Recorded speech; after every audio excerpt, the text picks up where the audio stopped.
ఈరోజు ముఖ్యంగా ఈ మందా తుఫాన్ కారణంగా ఎస్పెషలీ గూడూరు నియోజకవర్గంలో వాకాడు, చిట్టమూరు, కోట మండలాల్లో ఎక్కువ ప్రమాదం ఉందని చెప్పి ఆల్రెడీ అధికారులు చెప్తూ ఉన్నారు. ఈ నేపథ్యంలో ముందు జాగ్రత్త చర్యలుగా చంద్రబాబు నాయుడు గారు అధికార యంత్రాంగాన్ని అంతా కూడా కదిలించారు. దాంట్లో భాగంగానే కలెక్టర్ గారు మొన్న 2 రోజుల క్రితం ఇక్కడ రావడం, నిన్న మన స్పెషల్ కలెక్టర్ ఎందువల్లంటే ఇక్కడ తిరుపతి జిల్లాకి ఇన్ఛార్జిగా ఈ వర్షాలకి ఇవన్నీ కూడా చూడమని చెప్పి మన అరుణ్ బాబు గారిని పంపించారు. ఆయన కూడా నిన్న రావడం, ఈరోజు చిట్టమూరులో మన కలెక్టర్ గారు, అలాగే అరుణ్ బాబు సారు, అలాగే ఎస్పీ గారు వీళ్ళందరూ కూడా ఈరోజు తిరగడం, అలాగే మొన్న మా డిఎస్పీ గారు ఆమె కూడా పరిశీలించడం, అలాగే ముఖ్యంగా డిఎస్పీ గారు, అట్లాగే పోలీస్, అలాగే ఎంఆర్ఓలు, అలాగే ఎండిఓలు, ఇరిగేషన్ అధికారులు, ఆర్ఎండ్బి అధికారులు అందరం కూడా ఈ యొక్క తుఫాన్ని ముందు జాగ్రత్త చర్యగా తీసుకున్న చర్యల గురించి అందరూ కూడా పకడ్బందీగా ప్లాన్ చేసుకొని చూస్తూ ఉన్నారు. ఎక్కడికి వెళ్ళినా మెరైన్ వాళ్ళు కూడా ఈరోజు ఎక్కడికి వెళ్ళినా ప్రతి దగ్గర కూడా పోలీసు వారు ఉన్నారు.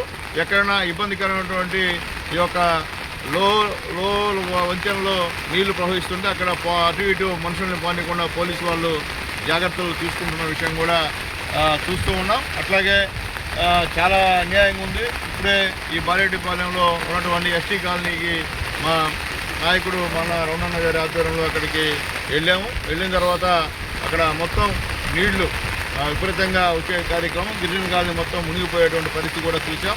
అలాగే సెక్రటరీకి పిలిచి చెప్పాం, దయచేసి అన్ని క్లీన్ చేయొచ్చమని చెప్పాం. అలాగే శ్రీశాఖర్ రెడ్డి గారు అక్కడ ఈ కొత్త నోటి పంపిస్తున్నారు అన్ని క్లీన్ చేసేదానికి. దాంతోపాటు మా పురుషయ్య తూములు కూడా ఇస్తానని చెప్పాడు. వెంటనే ఆ కార్యక్రమం చేయమని చెప్పి కూడా అక్కడ ఆదేశించాం. అలాగే మా మధురెడ్డి గారి నాయకత్వంలో మా ప్రసాద్ అన్న గారు, అలాగే మా నాయుడు గారు వీళ్ళందరూ కూడా ఈరోజు ఇక్కడ రావడం నిజంగా చాలా సంతోషంగా ఉంది. ఎందుకంటే ఇబ్బందుల్లో ప్రజలుంటే ఖచ్చితంగా తెలుగుదేశం పార్టీగా మా నాయకులు మాకు చెప్పింది ఒకటే, మీరు వెళ్ళి పరామర్శించండి, మీరు ఎన్ని తిరిగారో కాదు లెక్క, మీరు ఏం చేశారు అనేది లెక్క. కాబట్టి ఏ ఊర్లైనా ఏ పంచాయతీలైనా తెలుగుదేశం పార్టీ గ్రామస్థాయి నాయకుడి దగ్గర నుంచి మండల స్థాయి నాయకుడు, జిల్లా స్థాయి నాయకుడు, రాష్ట్ర స్థాయి నాయకులు అందరూ కూడా మీ వంతు సహాయ సహకారాలు పేదవాళ్ళకి చేయమని చెప్పి మాకు స్పష్టంగా టెలికాన్ఫరెన్స్ ద్వారా బాబు గారు ఆదేశించారు. దాని ప్రకారంగా మేము కూడా ఈ వర్షంలో కూడా తిరుగుతూ ఉన్నాం. ముఖ్యంగా ఈ యొక్క బ్యారేజీని పరిశీలించాం, ఇరిగేషన్తో కూడా మాట్లాడాం.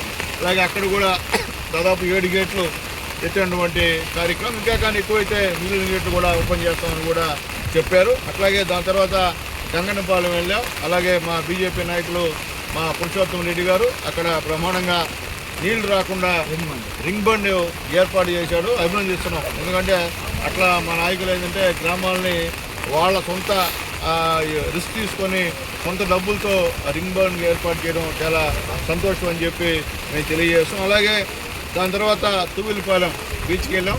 అల్ల కూడా బ్రహ్మాండంగా వచ్చేటువంటి కార్యక్రమం. అలాగే మత్స్యకారులతో కూడా అందరితో కూడా మాట్లాడి ఎవరు కూడా వేటకు వెళ్ళొద్దని చెప్పి ఆల్రెడీ అధికారులు చెప్పారు. మేము కూడా వాళ్ళకి చెప్పి వచ్చాం.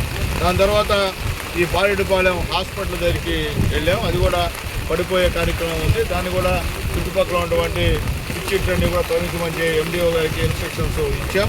అట్లాగే ముఖ్యంగా ఈ యొక్క బ్రిడ్జి, గతంలో ఈ బ్రిడ్జి మేమే ఆ యొక్క రింగ్ బాండ్ ఇచ్చాం. ఈ వాళ్ళు ప్రొడక్షన్ వాళ్ళు 1,70 లక్షలు గెలవంగానే నేను ఫస్ట్ చేసిన పని అదే. ఈరోజు దానివల్ల ఎంతో ఉపయోగం. గతంలో తుఫాను వల్ల పేద ఎస్సీలకు సంబంధించి ఇల్లు కొట్టుకోబడిన విషయాన్ని కూడా మరొకసారి గుర్తు చేస్తున్నాం. మేము రావడం ఆ పని చేయించాం. ఇంకా కూడా దీనికి సంబంధించిన ప్రతిపాదనలు కూడా తీసుకొని బ్రిడ్జి ప్రతిపాదనలు కూడా పెడతామని చెప్పి కూడా మేము తెలియజేస్తాం. అలాగే ఆర్ఎండ్బి అధికారులు కూడా చెప్పాం, ఎక్కడెక్కడ ఆర్ఎండ్బి సంబంధించినటువంటి రోడ్లు ఇబ్బందికరంగా ఉంటాయో తాత్కాలికంగా మనం చేసేటువంటి కార్యక్రమం మన వల్లే కార్యక్రమం చేయమని చెప్పి కూడా వాళ్ళకు కూడా ఆదేశాలు జారీ చేసాం. అలాగే విద్యానగర్లో కూడా అక్కడ కళ్యాణ మండపం ఎదురుగా కూడా పెద్ద గుంట పడిపోయింది. ఆర్ఎండ్బి అధికారులు కూడా చెప్పాము, దాన్ని కూడా వర్షం తగ్గిన వెంటనే అది కూడా చేయమని చెప్పి. ఎందుకంటే ఆల్రెడీ సిమెంట్ రోడ్డు శాంక్షన్ అయింది, ఆ మెట్టు విద్యానగర్ అంతా కూడా ఆల్రెడీ టెండర్ కూడా అయిపోయాయి. కాబట్టి అది తాత్కాలికంగా పనిచేయమని చెప్పి కూడా చెప్పాం. అలాగే వాకాడ్లో మెయిన్ పిల్లర్ దగ్గర, అశోక్ పిల్లర్ దగ్గర పక్కన ఒక చెట్టు ఎండిపోయింది. ఎక్కువ గాలి కొడితే మాత్రం అది పడిపోయి ప్రజల ప్రాణాలు కూడా ఇబ్బంది అయ్యడం పరిస్థితి. అది కూడా ఆర్ఎండ్బి అధికారులకి, ఎంఆర్ఓ గారికి కూడా చెప్పాం, తీసేయమని కూడా చెప్పాం. అలాగే మేము వచ్చేటప్పుడు కూడా మా క్యాంపర్లో ఈ యొక్క పేదవాళ్ళకి, ముఖ్యంగా ఎస్సీ ఎస్టీ బీసీలు ఎక్కడైతే మునిగిపోయి ఆహారానికి ఇబ్బంది పడుతుంటారో కూడా యాపిల్స్ కానివ్వండి, అరటిపండ్లు కానివ్వండి, అలాగే బిస్కెట్స్ కానివ్వండి, బ్రెడ్ కానివ్వండి, అన్నీ కూడా డిస్ట్రిబ్యూట్ చేస్తూ వస్తున్నాం. మా వెనకాల పెట్టుకుని తిరుగుతూ ఉన్నాం. అది ఎక్కడ పేదవాళ్ళు కనిపిస్తే వాళ్ళకి ఇచ్చే కార్యక్రమాన్ని చేస్తున్నాం. అలాగే గూడూరులో మా సునీల్ గారు, కోటా సునీల్ గారు నిన్నటి నుంచి అక్కడ ఎవరికైతే భోజనాలు లేవో గిరిజన్స్ అంతా కూడా భోజనాలు ఏర్పాటు చేస్తాం. మార్నింగ్ గూడూరు ఎంఆర్ఓ కమిషనర్ గారు ఆ యొక్క కోటిపాలెం సంబంధించినటువంటి ఎస్టీ కాలనీకి వెళ్ళి వాళ్ళందరినీ కూడా తీసుకొని సేఫ్టీగా ఒక రూమ్లో పెట్టి వాళ్ళకు కూడా ఏర్పాటు చేస్తున్నారు. అలాగే అక్కడ రోటరీ నగర్ కూడా ఉంది, అది కూడా నీళ్లు చేసేయంటే ఆడ కూడా దాదాపు ఒక 300 మంది కూడా భోజనాలు ఏర్పాటు చేసేటువంటి కార్యక్రమాన్ని చేస్తున్నాం. గతంలో కూడా అడవి కాలనీలో అట్లాగే నీళ్లు వచ్చేస్తే, దీపాలు నీళ్ళు వచ్చేస్తే మా మున్సిపల్ కమిషనర్ దగ్గరుండి ఎంఆర్ఓ ఇద్దరు కలిసి అక్కడ ఉన్నటువంటి మా నాయకుల సహాయ సహకారాలు అవి కూడా క్లీన్ చేసామని చెప్పి తెలియజేస్తాం.